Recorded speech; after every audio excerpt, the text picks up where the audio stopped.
Olá! Na nossa última aula, nós estávamos analisando as modalidades de competência tributária. E eu comecei a ver com vocês a chamada competência privativa. E nós vimos o que a União pode instituir de forma exclusiva, né, de forma privativa.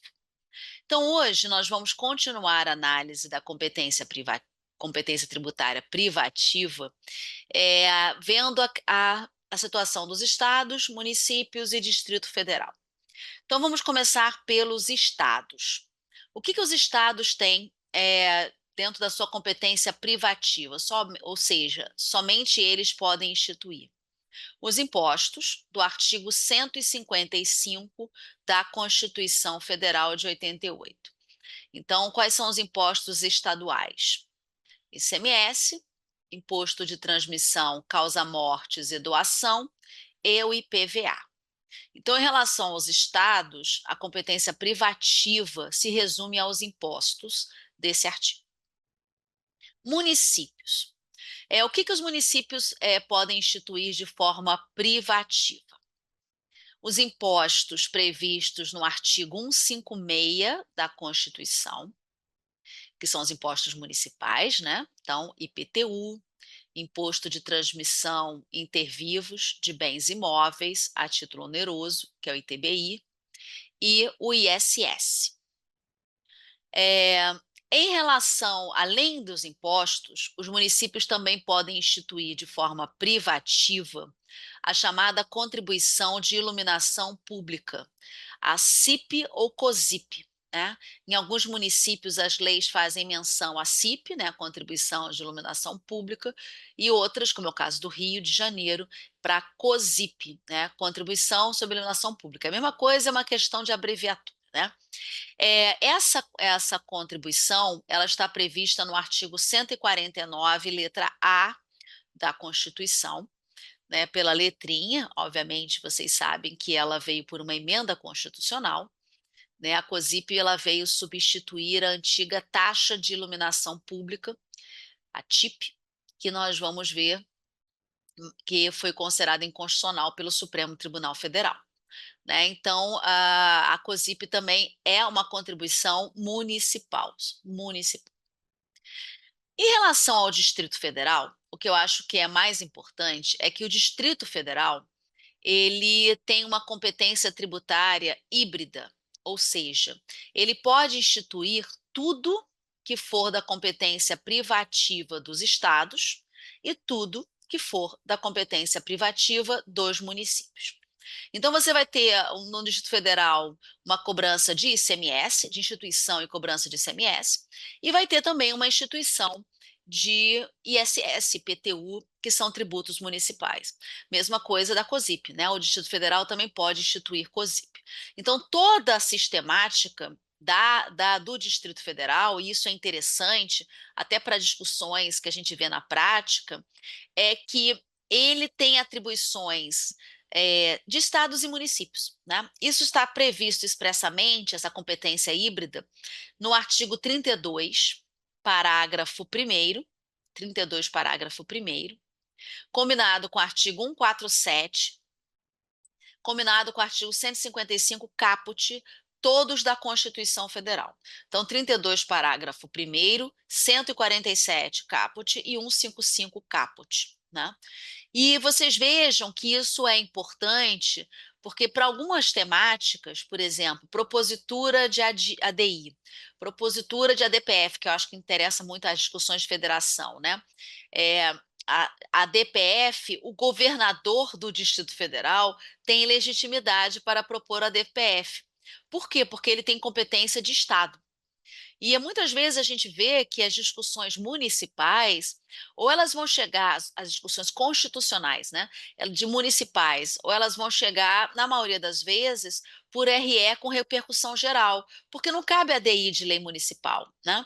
E o prefeito não tem atribuição para entrar com a DPF, mas o governador do Distrito Federal tem.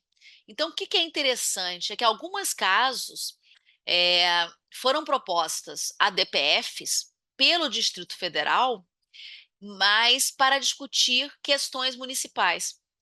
E a primeira controvérsia que sempre surge na DPF, que é uma questão aí constitucional, processual, é a legitimidade do governador para discutir questões municipais em ADPF, porque os prefeitos não têm essa legitimidade, né? Então, ele teria legitimidade para discutir questões estaduais. Então, tem várias ADPFs que o Supremo não conhece, que foram propostas pelo Distrito Federal, pelo governador do Distrito Federal, porque ele tem, né, essa a legitimidade, mas para discussão de questões estaduais, não para discussão de questões municipais, né? E muitas vezes ele propõe por força da competência híbrida.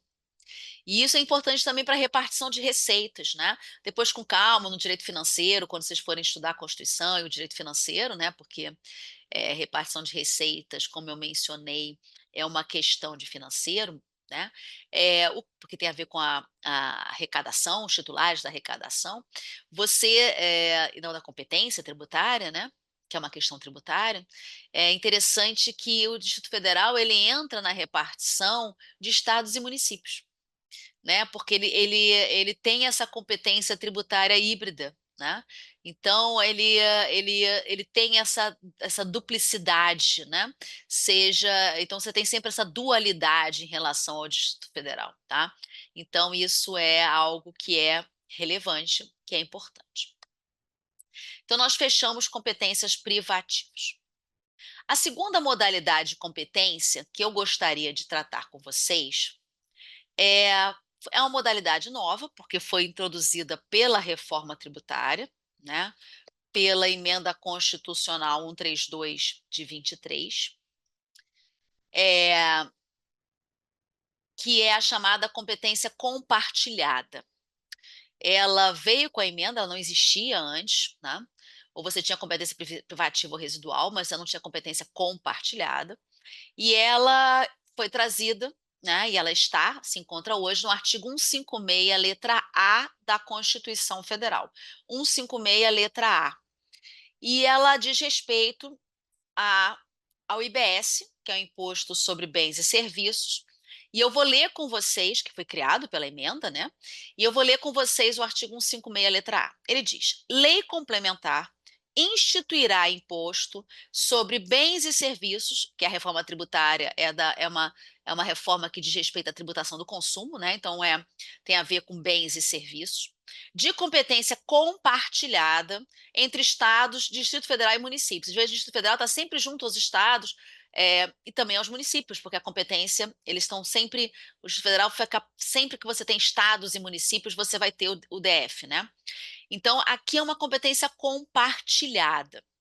É, nós vamos ver que os impostos, os tributos de um modo geral, quando o ente exerce a competência, ele vai exercer para uma lei ordinária, como a regra, é uma lei ordinária própria, né? Tem a ver com o princípio da legalidade, que a gente vai estudar. E aqui vocês vejam que a exigência de lei complementar, que está sendo, né, tá sendo votado exatamente, já foi votado na Câmara, está no Senado, um projeto de lei complementar, exatamente para a instituição, tanto da IBS como da CBS, que é a competência federal. E no caso da IBS, você tem essa novidade. Por quê? Porque a CBS é federal, só tem um ente federativo. No IBS, você tem estados e municípios. Então, por isso é que ele vai ter que ser instituído por uma lei complementar que é aprovada pelo Congresso Nacional, né? Você não tem como ter, e a tributação ela é feita de uma forma uniforme para todo o país, né? Você não vai poder ter, fora os previstos na reforma, regimes diferenciados que não estejam previstos na emenda constitucional, exatamente porque a tributação tem que ser comum para todos os estados e municípios. A instituição vai ser por lei complementar de caráter nacional, que é aprovada pelo Congresso Nacional, né? E aqui é uma primeira grande discussão da emenda, né, que muitos autores têm escrito, porque vocês percebam, os estados e municípios, eles perderam impostos que eram de competência privativa deles. Por mais que eles tivessem de observar normas gerais na instituição dos impostos, eles eram instituídos por lei própria. Eles arrecadavam, eles fiscalizavam, né, salvo alguma delegação de capacidade tributária ativa, que geralmente, em caso de ICMS e ISS, não é comum. Então, eles instituem, eles arrecadam e eles fiscalizam. Quando você vem o IBS, você tem uma competência que é compartilhada. Eles perdem uma autonomia que eles possuíam para os impostos anteriores, né, que vão ser os substituídos. Quando a gente fala em, vamos dizer assim, em autonomia federativa, quando a gente diz que os estados e municípios, que são chamados entes subnacionais, eles possuem uma isonomia formal com a União, né, que a nossa federação pressupõe uma isonomia formal e uma autonomia dos entes federativos. Essa autonomia envolve uma autonomia política, mas ela envolve também uma autonomia financeira, uma autonomia de autogestão, uma autonomia política como entidade federativa e uma autonomia econômica financeira. E um dos principais aspectos dessa autonomia financeira é, tem a ver com a arrecadação dos tributos. Né? É por isso que os estados e municípios eles têm receitas próprias e transferidas. Né? Receitas próprias que são, vamos pensar aqui na competência privativa em relação aos impostos, e receitas transferidas que vêm de impostos federais, no caso dos municípios também de impostos estaduais, ou da contribuição lá que nós já vimos da combustíveis. Então você vai ter essa federação, ela foi pensada na Constituição de 88, que é o poder constituinte originário, que prevê uma federação com uma isonomia formal, com uma autonomia dos entes federativos, onde você atribui a eles, dentro da ideia de autonomia financeira, tributos que são de competência privativa, fora as receitas transferidas. Então, na hora em que você mexe por emenda constitucional a ideia de federação e você tira impostos que são extingue impostos que são de competência privativa para substituir por impostos de competência compartilhada, você, muitos autores, né, e está sendo discutido isso, que você pode estar sim ferindo ao Pacto Federativo, e aí essa emenda poderia ser considerada inconstitucional. É, e é interessante porque a reforma, de um modo geral, a emenda, ela tem uma preocupação muito grande em vários aspectos, até quando ela fixa a alíquota de referência, que a gente vai ver, você tentar garantir a arrecadação dos entes. Porque os entes, a grande verdade é essa, não levaram ao Supremo a emenda. Está todo mundo esperando para ver a lei complementar, as duas leis complementares, para ver como é que virá. O que eles vão perder de arrecadação? O que eles vão perder de autonomia? Porque além da questão da competência, você hoje tem, eles não vão poder mais dar benefícios fiscais, os entes, municípios e estados não podem conceder benefícios fiscais que não estão previstos, que não estejam previstos na Constituição Federal. Isso você está perdendo autonomia. Tá? Você não pode, eventualmente, você está submetido ao comitê gestor, você mantém uma atribuição para lançamento, para fiscalização, até para as procuradorias na representação judicial, na cobrança judicial, e aqui temos várias discussões envolvendo o comitê gestor, mas todas essas autonomias que eram plenas, elas passam a ficar sob a administração, a supervisão, a coordenação de um comitê gestor. Sendo que para esse comitê gestor, vocês têm que pensar o seguinte, que nós vamos estudá-lo também, né? Aqui é só para inicial, para vocês já irem, vamos dizer assim, se apropriando das ideias e das discussões. Qual é a representatividade dos entes nesse comitê gestor? Porque a IBS e CBS tem que ser as decisões, as legislações, né, a interpretação da legislação tem que ser igual. Nós vamos ver que, por isso que é chamado de VA dual, né? Eu tenho a contribuição de bens e serviços que é federal e o IBS que é estadual e municipal. E toda a legislação ela é comum. Tanto é que a lei complementar vai criar os dois. Toda a legislação tem que ser comum. Os benefícios, os regimes diferenciados, as regras de imunidade, todas têm que ser comum. Só que o CBS é um ente federativo, União. Quando você pega a IBS e você bota estados e municípios dentro de um comitê gestor, qual vai ser a representatividade deles? Vejam que são mais de 2.000 municípios. Quando você pensa nos estados, você tem um limite de estados. Quando você pensa nos municípios, você tem milhares de municípios com realidades completamente diferentes. Tá? Então, você pensa numa montagem de um comitê gestor das suas diversas diretorias. e também da parte do Conselho Superior. Aí você coloca 4 estados e representantes de 4 municípios. Você vai poder votar 18 municípios. Ah, tá muito isonômico isso, né? 4 e 4, 18, 18. Só que não se esqueçam que o número de estados é muito menor e o número de municípios é muito maior, né? Com realidades completamente diferentes, com representatividades diferentes, né? Eu participei do grupo, eu era do GAG, do Grupo de Análise Jurídica do Ministério da Fazenda, do grupo que foi criado do qual saiu os 2 projetos de leis complementares originais, né, do PAC do RTC, e tinha um representante dos municípios. Eu era representante, tinham 2 representantes titulares das grandes e médias cidades, que são indicados pela Frente Nacional de Prefeitos, e 2 representantes titular e dois representantes titulares e suplentes pelo CNM, que representa os pequenos municípios. Os municípios têm realidades muito diferentes. Os estados não, os estados eram todos indicados pela mesma entidade. Os municípios são 2 entidades, que nem sempre têm os mesmos posicionamentos. Então, eu estou trazendo alguns aspectos para vocês já irem pensando.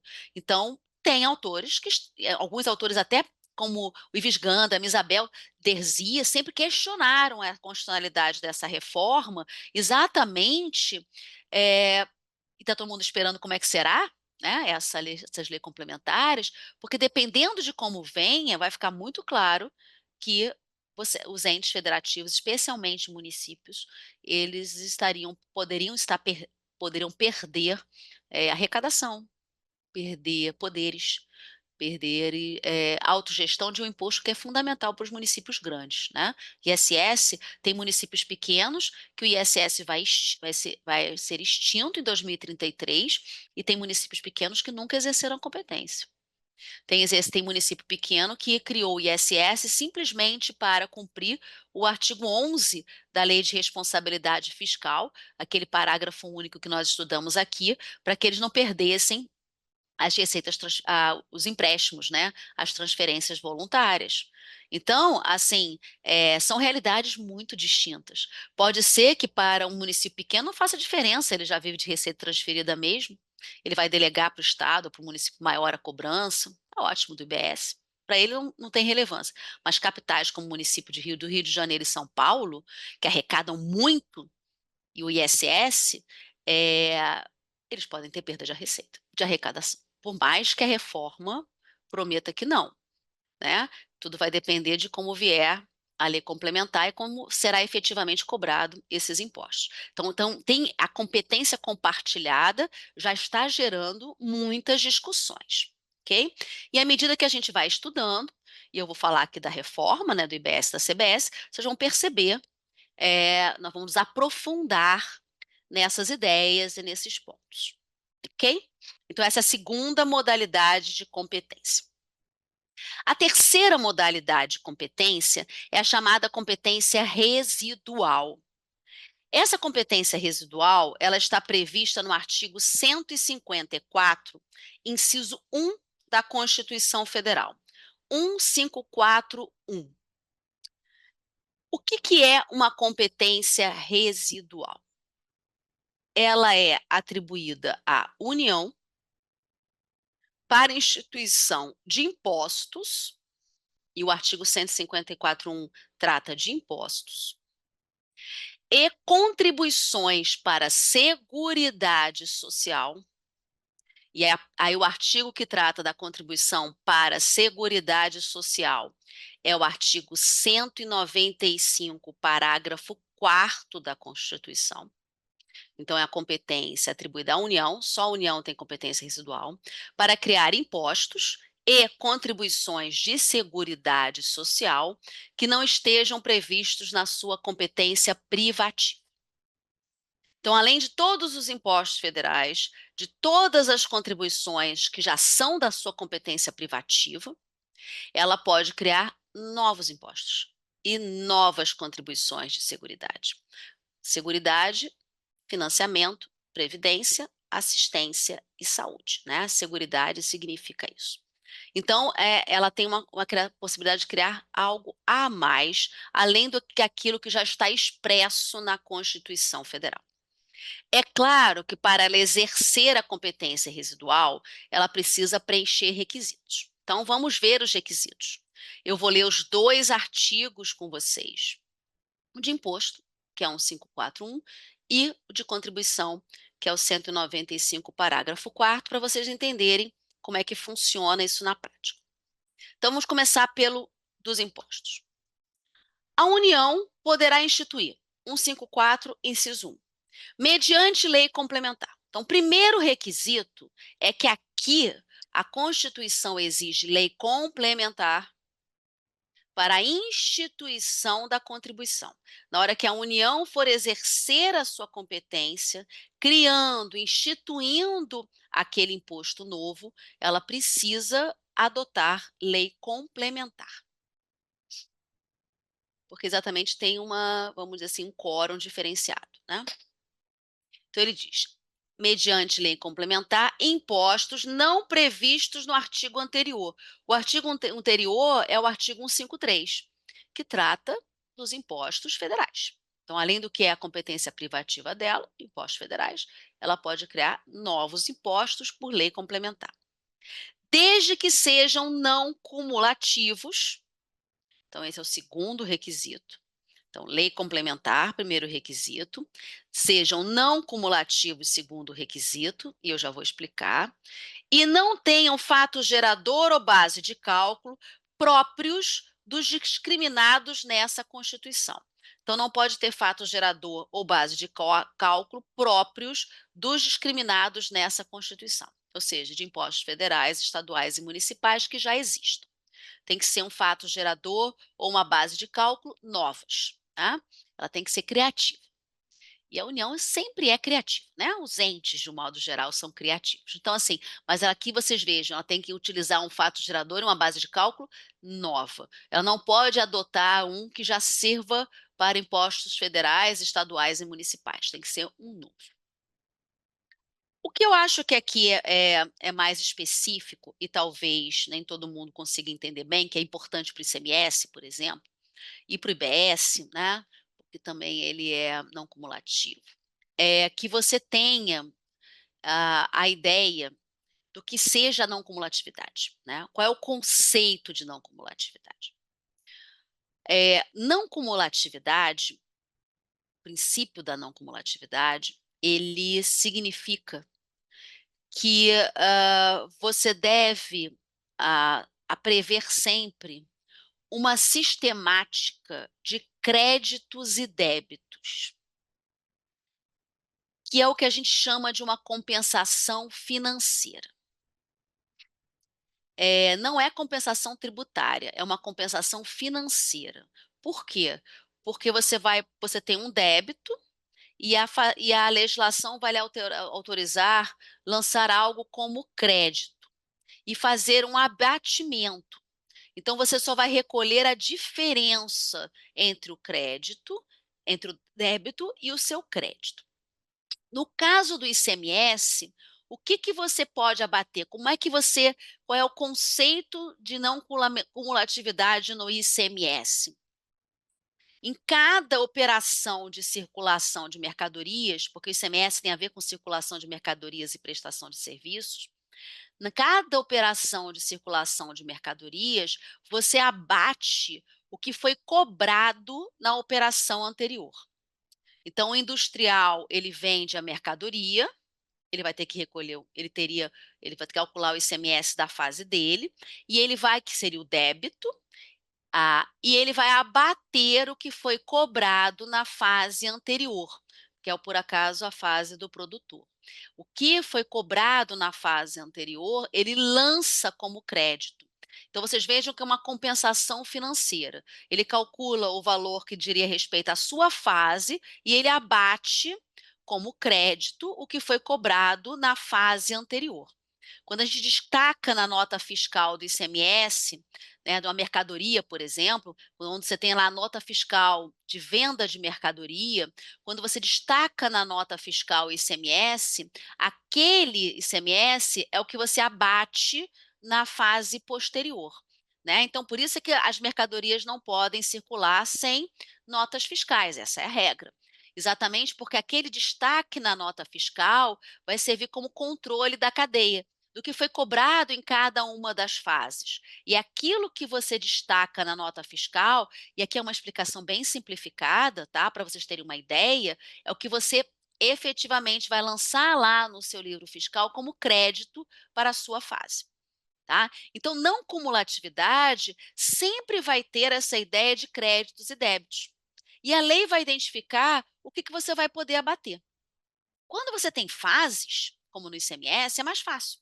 Né? Você tem fase anterior, você tem a fase, por exemplo, duas indústrias, que são a mesma fase. Então, você vai lançar aquilo como crédito e abater. Na verdade, não é qualquer crédito que você pode abater. Né? Essa é uma discussão do ICMS. O Supremo entende que a lei complementar é que vai identificar os créditos que você pode abater. Né? A Lei Complementar 87 permite que você abata o que a gente chama de créditos físicos e alguns créditos financeiros, mas a Lei Complementar identifica os créditos. Para outros tributos que você não tem fases, né, a lei vai identificar quais são os créditos. Então, por exemplo, COFINS e PIS, que são tributos federais, que também vão ser extintos, né, com a reforma, o COFINS e PIS são não cumulativos. A CBS também vai ser não cumulativo. E o COFINS e o PIS, que são contribuições, né, eu não tenho fases. Mas mesmo assim, a lei complementar, a lei vai identificar, no caso do COFINS e do PIS, a lei vai identificar qual é o que você pode abater como crédito, né, para os seus débitos. Então, a ideia de não cumulatividade é para evitar o efeito cascata. Então, você, né, para ele incidir sobre ele mesmo, você vai abatendo como crédito, geralmente, o que foi cobrado em fases anteriores ou o que a lei identificar, às vezes como custo, ele vai lá e vai permitir que você faça essa compensação financeira, exatamente para você evitar um efeito cascata e que aquela tributação fique excessiva, ela fique incidindo sobre ela mesma. Tá? Então, uma forma de cobrança, né, a não cumulatividade. E no caso concreto, o que, que ele diz? Se a União resolver criar um novo imposto, ela vai inventar um novo imposto, esse novo imposto vai ter que seguir essa sistemática da não cumulatividade. A lei complementar vai ter que identificar o que você pode abater o que você pode utilizar como crédito para fins de abatimento dos débitos, né? Exatamente para que você permita essa compensação financeira. Ela não é uma compensação tributária, não é um crédito que você tenha perante o fisco, é um crédito de uma operação anterior. É um crédito de uma operação concomitante. É um crédito relacionado, por exemplo, a um custo. Que a lei identificar como passível de abatimento, você vai poder abater. E você lança nos seus livros fiscais, e você lança os seus débitos, e você lança os seus créditos. Faz a compensação financeira e você recolhe para a fazenda a diferença, se tiver diferença, né? Então, essa sistemática que hoje existe para o ICMS, que hoje existe para a COFINS e para o PIS, que vai existir para o IBS com uma outra característica, nós vamos ver as diferenças, que vai existir para a CBS, vocês vejam que se for inventado um novo imposto, terá que seguir a não cumulatividade. Ok? Vamos ficar por aqui. Uma observação: existe algum imposto criado com base na competência residual ou não existe? Até hoje, não existe. Como eu já disse em alguma aula passada, a União, se ela criar um novo imposto, ela tem que repartir. Então, ela não cria novos impostos. Tá? Até hoje, ela não criou nenhum. Ok? Na próxima aula, eu vou analisar com vocês o artigo 195, parágrafo 4º da Constituição Federal, que trata da competência residual, mas aí para a instituição de contribuições para a Seguridade Social. Então, até a nossa próxima aula.